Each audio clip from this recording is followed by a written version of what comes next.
Hindi ko na itatago ang pangalan ko. Ako nga pala si Meljan. Pero tawagin mo na lang akong MJ. Isa akong Filipino content creator sa TikTok, Facebook, especially sa TikTok. Gusto ko ikwento kung paano ako na-fall in love at kung ano naging impact nito sa akin. Actually, balak ko sanang gawa nito ng diary kasi isa sa hobby ko magsulat and mag-type sa notepad. Hi to our sender na si Meljan. And yeah, salamat dahil nag-share ka about your love life at sa gusto mag-share ng kwento about their love life and XXX3X experience. Just email us on kuyamiaobusiness@gmail.com or on our Facebook page, Kuya Miao Podcast. At ito ang kwento ni Meljan or tawagin nating MJ.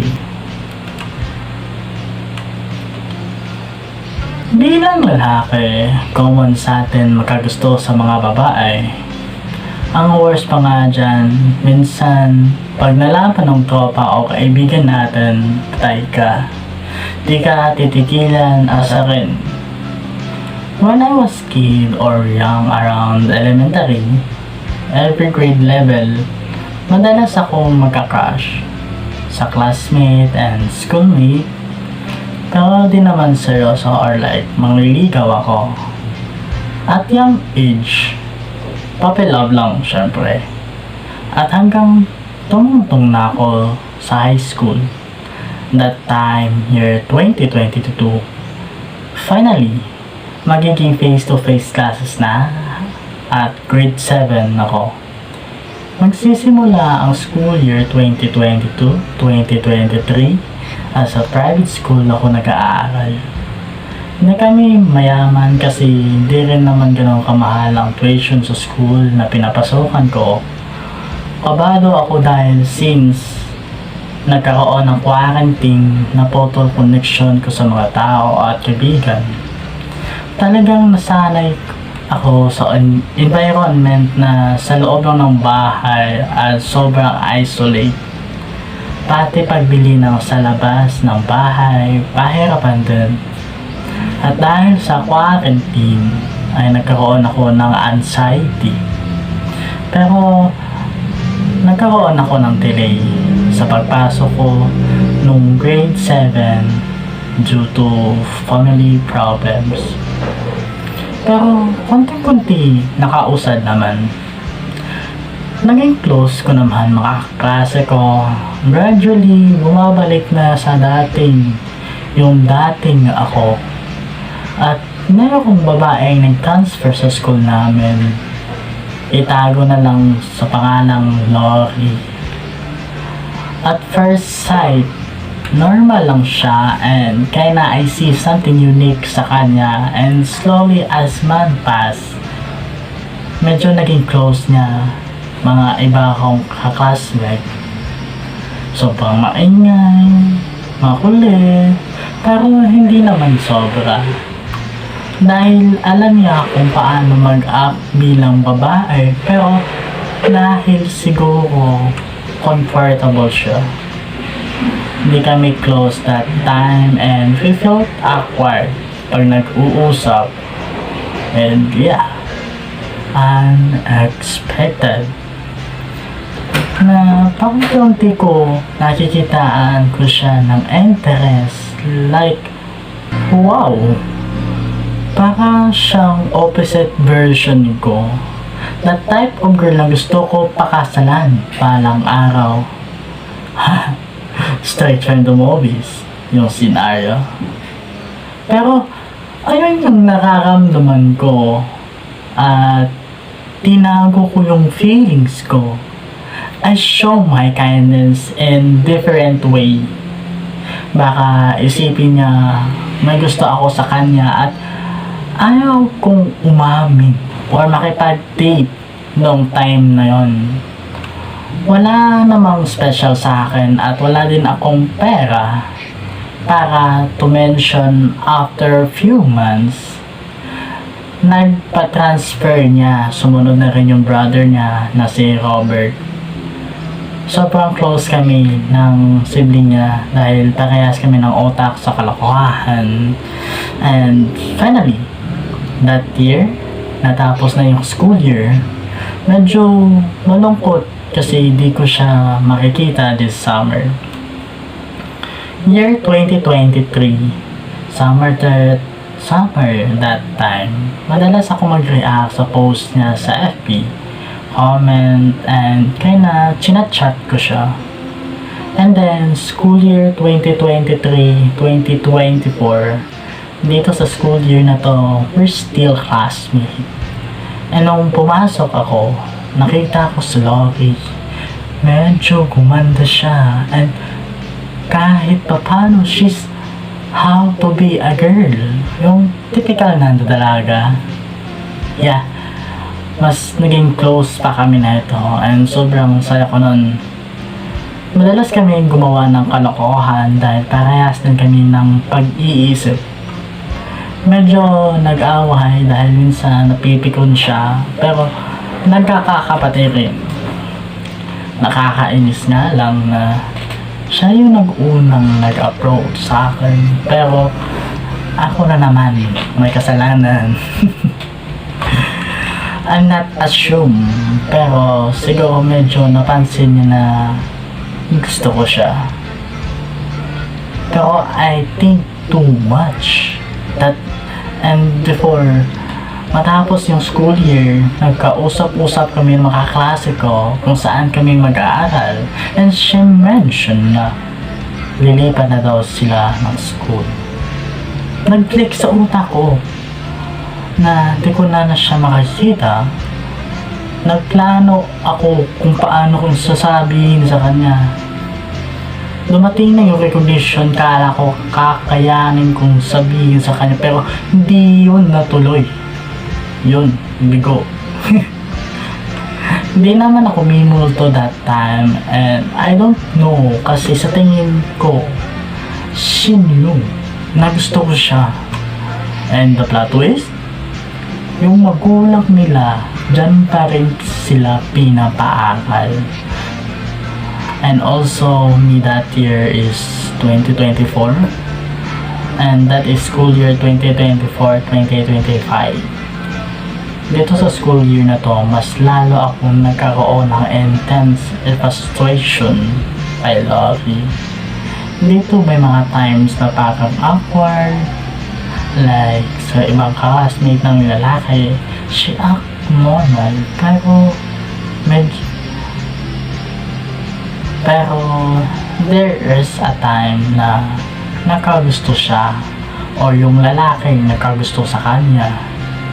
Kaya tinigil ko muna magpakita ng mixed signals kasi ayokong mabothered siya, pero turns out I noticed na di sila nag-uusap. So nagpalakas ako ng loob, pero gusto ko nang sabihin na gusto siya. Nung time na birthday niya, pumunta kami sa park together with our classmate. Gusto ko nang sabihin that time na gusto ko siya, pero di ko nagawa dahil baka layuan niya ako, at ayokong mangyari yun dahil gusto ko mas makilala pa. 3 weeks before mag-end ng classes, we told each other na kung saan kami mag-aaral, and she mentioned again nalilipat na sila ng school. And that time, first time ko na nasaktan, kahit walang namang commitment in level, pero kahit pa paano we're friends, knowing na hindi ko na makikita kung sino siya, kahit na hurt me. And dito mas lalong lumakas loob ko na sabihin sa kanya yung feelings ko. At feel ko lang naman, alam niya rin na gusto niyo siya. Pero pagdating ng recognition kasama ang family niya, ang daming pumasok sa isip ko, maski sa mismong kuya niya na best friend ko, hindi ko masabi about nararamdaman ko sa kapatid niya kasi baka magalit yung kuya niya, si Robert. And masira yung friendship namin. Turns out, ang bilis na pangyayari, hindi ko masabi, hindi ko alam anong gagawin ko. Pinapanood ko siya maglakad, pauwi, papalayo, at nakatayo lang ako. Pinagmamasdan siya. At dito saktong trending pa yung song na multo during that summer na 2025. Minulto ako. I always stalk her here and hoping na makita ko siya sa daanan, pero none of them happened. She changed me and kaya na tinuruan niya ako. Retrato ang babae and kind of natutunan ko ng kontrolin magkaroon ng feeling. The twist, we're still classmates. Ended up yung magulang niya and father ko nandyan kaya pinapaaral. Hindi ko alam kung masaya ako and I'm confused like this is a coincidence. That year 2025 and that school year 2025-2026 graduating era na kami that time. Finally, first day, nakita ko si Loki, nakaupo, and I act like a bully, and kaya na pinagtripan siya. Dito mas magiging halata ang mga signals ko ay napapansin ko na nag-iba na siya. Lalong gumanda at mas naging mature. Pero the first 2 months, it's so sudden, but I just seen her as a friend. I don't know, like parang di ko siya nagustuhan dati, but bigla yung feelings ko, eto na naman. Iba na yung nararamdaman ko sa tuwing nakikita ko siya, and I remember nasisiglahan ako and nagaganahan ako also. She's the reason bakit ako naging productive ako bilang YouTuber. Birthday niya, inibentahan nila kami na sumama ulit sa kanila para gumala together ng isa kong kaibigan na si Zen. Dito, muntikan ko nang sabihin sa kanya na gusto ko siya habang papauwi kami after ng galaan. Habang naglalakad kami, nasa harapan ko lang siya pero kinokontrol ko ang sarili ko. At natakot, paano yun yung magiging cause na layuan niya ako pag inamin ko na gusto ko siya. Kaya dito, tinanggap ko na. Siguro, di siya para sa akin at magkaibigan lang kami.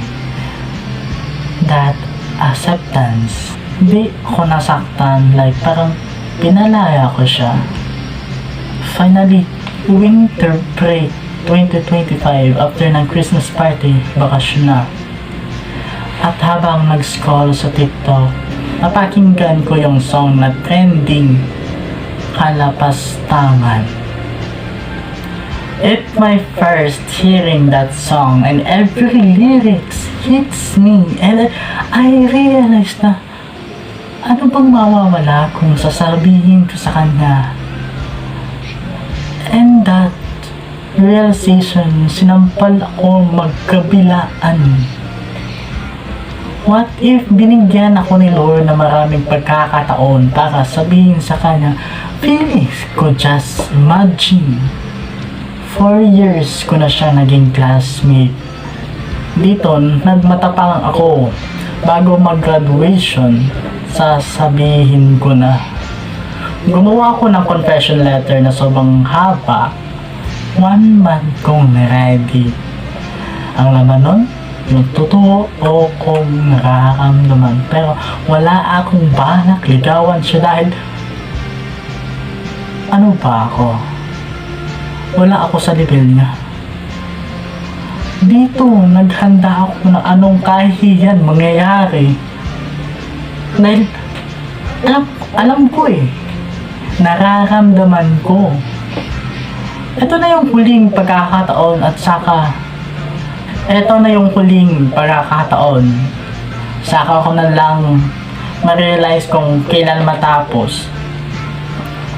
Pero imbes na sana sa graduation ko sana ipapabasa yung letter inong JOS prom ko nang sinabi. Yeah, that's year 2026, February 28. That night na nag-confess ako, she didn't know kung anong sasabihin niya at umuwi na ako na may pagdududa na tama ba ginawa ko o ngayon ko lang dapat sabihin. 1 month before graduation, naging awkward kami for 1 week. Sinabay niya sa akin, gusto niya akong kausapin. Pero sabi ko, hindi na kailangan. Masaya na ako na nalaman mo yung totoo kong nararamdaman. Alam ko, pagkatapos nito, there's a chance na may ibang mag-entertain sa kanya and hurts me na siyang tipong babae na gusto kong makasama. Is she my future? She is as perfect. Di ko alam kung saan ako makahanap na kagaya niya or there's a chance na yung future wife ko pareho sila.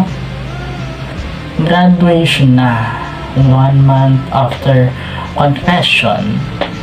Medyo normal lang kami that time kasi hindi kasing close nung dati, nung close pa kami at unang namin pag-uusap dito na reminisce yung moments namin na tila kahit walang label or commitment, naalala ko bawat kulitan namin since first day. Malungkot na masaya pero it feels like closure. Gumala kami after that and habang kumakain sa restaurant, isa naming kaibigan nag-alok ng truth or dare na laro. Dumating na yung tanong sa akin, pinili ko yung truth.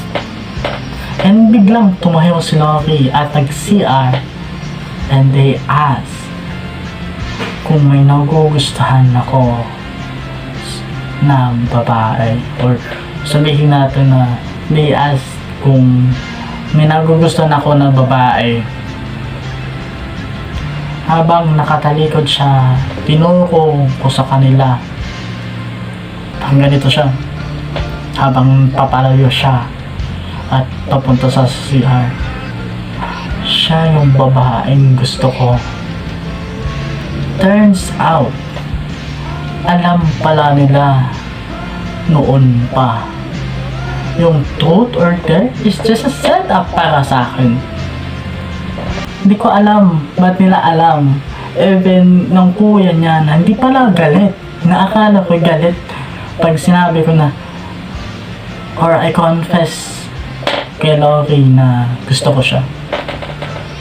That day, yeah, that's the last na huli ko nang makikita siya. May binigay siya sa akin na pink hair clip. Sabi ng kaibigan ko, ikip ko daw. I'm happy she's valuing my feelings and binigyan niya ako ng chance pero hindi ko tinanggap for now. Pero one day baka siguro hahanapin ko siya pero susubukan ko pag nag-success ako sa buhay or sa career and pag okay ang lahat, liligawan ko siya. Maybe in next 5 years. Depende kung wala siyang naging jowa. And yeah, that's it. Pasensya na, ayun lang yung love story na kaya kong ikwento at siguro ayun na lang yung last na makakagusto ako sa babae.